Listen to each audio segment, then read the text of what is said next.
ko lang siyempre magpasalamat sa inyo. Alam ko naman na hindi ako yung pinakasikat, pinakamagaling, or siguro kalat yung mga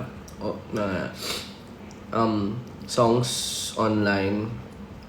Kasi ang hirap na ngayon sobrang dami na nung kanta, and I feel like kailangan hype ka in order for you to have the spotlight, di ba?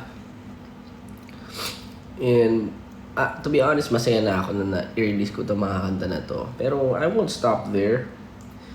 Kasi hindi lang naman ako basta artist. I see everything as siguro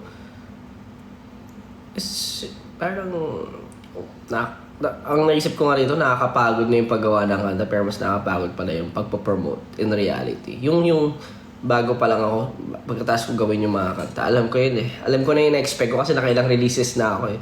Dati pagkatapos ko mag-release, medyo minimitahan ko na kasi ang dami kong work.